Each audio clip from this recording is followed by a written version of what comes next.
Now, you know, the United States owns two VC-25, the Air Force One, and I believe these two planes are the most famous airplanes in the world, probably. Obviously, the president uses it to fly around, and it's called Air Force One when the president of the United States of America uses it. And this plane is obviously luxurious and very safe, but it's not able to bring the president wherever he wants because this plane does require a bit of a runway, of course. It's a 747. So what if there is not enough runway? Well, the president of the United States can still use the Boeing C-32. Yes, the 757. Now, obviously, the primary user of the C-32 is the Vice President of the United States, and then the plane is called Air Force Two. The First Lady and Secretary of State use this airplane as well, but it's also the president that can use the C-32, and they will use it when they want to fly to an airport like this. This is the London Corbin Airport, which is in... I don't know where that is, but this airport actually has the shortest runway that the C-32 ever flew at officially. And this plane made local headlines, of course. Back then it was Vice President Pence that landed here. And well, just by looking, you'd really start to see why they would never be able to use the 747 Air Force One here. This runway, after all, is only 1,700 meters long, and it's rather used by planes that look like this and not like that. No, again, this is the shortest runway the 757 C-32 ever flew at officially. We don't really know much about this airplane, actually. We don't even know how many the Air Force has. It acknowledges only 4, but they were 8 were built. I don't know. There's this, like, even that is just weird. Generally, this airplane is a bit of a mysterium, which is now lifted because we've got a flight simulator model of it in the X-Plane Flight Sim. Now, I know, it's $100, but we can have a bit of a glimpse of what this airplane looks like, even from the inside. And today I would like to, use this plane to show the United States of America that they can fly to much shorter runways. What if the president wants to go to a random Caribbean island? No, not this one. Anyway, let's take a look into the cockpit, which looks... It's the 757. Actually, there's not much difference. Can see some inoperative stickers here. That's interesting. Let's turn on the standby power. Let's go ahead and boot up all the systems right now. Okay, looking good. Yep, the old screens are turning on. Yeah, even the heads of states of a country don't have glass cockpits, I think. So we still have to do this with the standby instruments.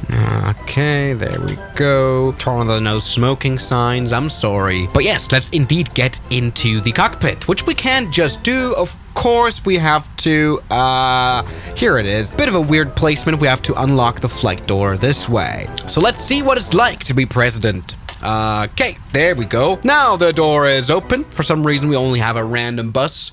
There will be my Cadillacs here. And well, this plane isn't necessarily as exciting as I would have thought. There's just seats here, and here is a curtain with nothing behind it, which is a bit of a shame. Maybe there would be some computers here, communication stations. But according to this flight sim model, this plane does not feature any special equipment other than a satellite telephone, which I guess is great. Here's some files. This is the Vice President of the United States tag. That's nice. Here's a randomly placed lavatory. Okay, and some cabinets. I guess that's a cool, seat to sit in. I mean, look at the couch. Got a very low resolution map of the world. Okay. Anyway, we move further into the cabin, and this looks just like a normal VIP configuration of an airliner. Of course, this is quite wide. You've got a lot of space here. But other than these telephones being here, which is, I guess, cool, there's not much else in here.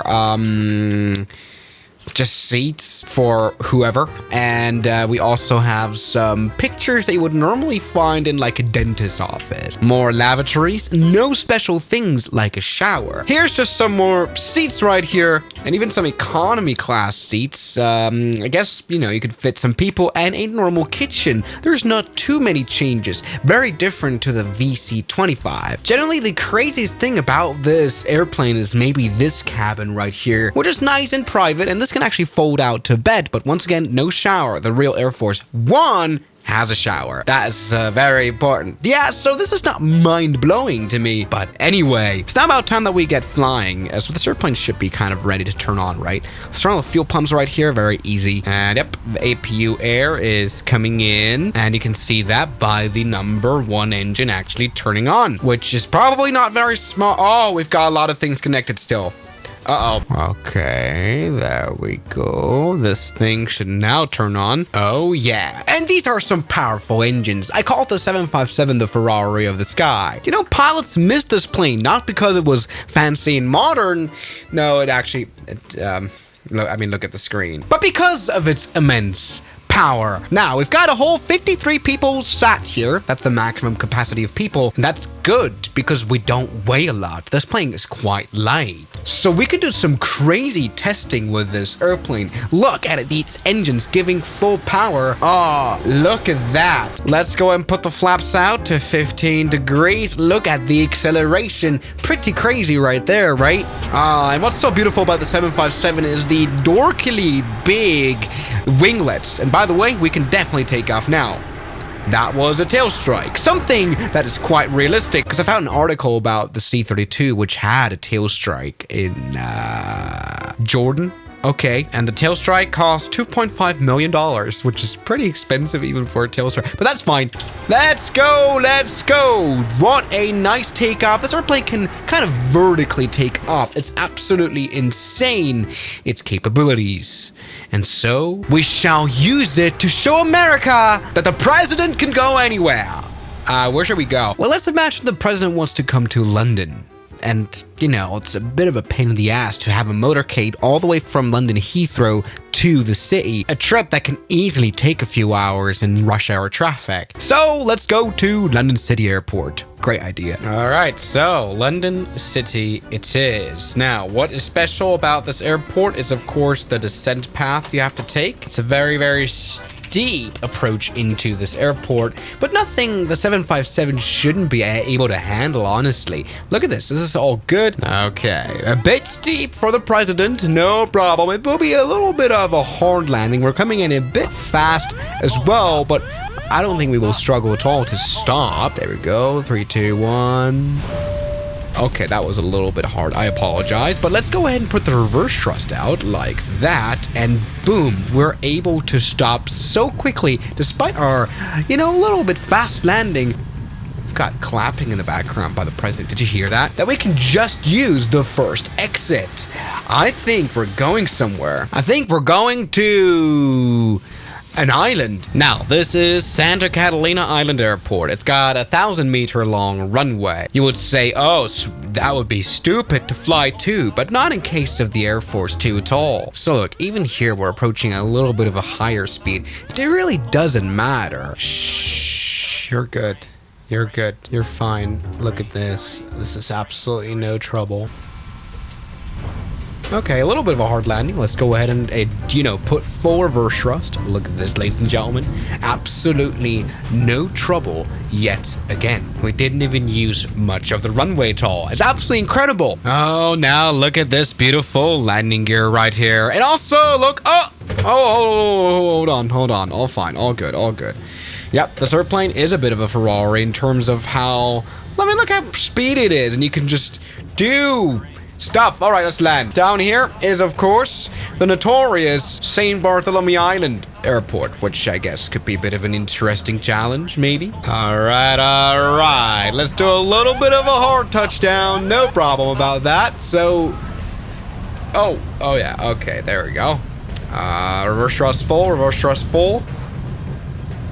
And this is actually unbelievable, ladies and gentlemen. Somehow we've been able to stop in an extremely short distance. What in the world? Now, of course, more important though is takeoff distance. This right here is the Helgoland Airport. Oh, we haven't been here in a while. This is one of the shortest runways in Europe. There's no reason for a president or any political figure to come here. I think the German anthem was wrote here. This is, after all, a little German island. Something we're going to utilize first, though, is the reverse thrust to, reverse back. We can wave to the onlookers who are waiting to see us die. This is a bit of a challenge. This is really short of a... run. runway. There we go. Now, person, I suggest you stand back as I roll up these engines to full power. Yep, and you're dead. So, let's go ahead and unleash the beast now. There we go, full power. Flaps now full, so they come out while we roll, and this might just work. After all, we are fully loaded, which isn't a lot. There's not a lot that is put into this plane, and despite that, hey, okay, this runway is very short, and we're Jesus now somehow. Okay, that clearly has not worked. We need a little bit of a longer runway, or maybe something very different. An aircraft carrier will definitely do. After all, we're now hooked up to this little sled right there, which will definitely propel us forward. So release the brakes like this, and this will now push us forward indeed. Oh, okay, maybe it's not made for a plane that weighs so many tons. Yeah, well, the C-32, it has a lot of power, but it does need a bit of runway. Sorry. Well, I guess, I think the shortest runway this thing can definitely do, like, realistically, is maybe like a kilometer, which is still very, very good. I see shadow of birds. Where are those birds? I don't want those birds. Stop being there. Okay, there we go. Though, yeah, 1,000 meters, absolutely no trouble. Look, we can even lift off soon and tail strike sooner. Okay, maybe 1,000 meters is actually a bit close. Yeah. Everybody, the immensely powerful C-32 beautiful 757. Thank you guys so much for watching this video, and I'll see you guys tomorrow as always. Good night. The special thanks goes out to my members, my supporters, Guns Killer, R27, James Duram, That Dude, Anime Gods of Gaming, Derek, Insider Plane, Nishijutsu Fanner, Professional Jamal, Ryland Williams, and New the York. You've got beautiful names.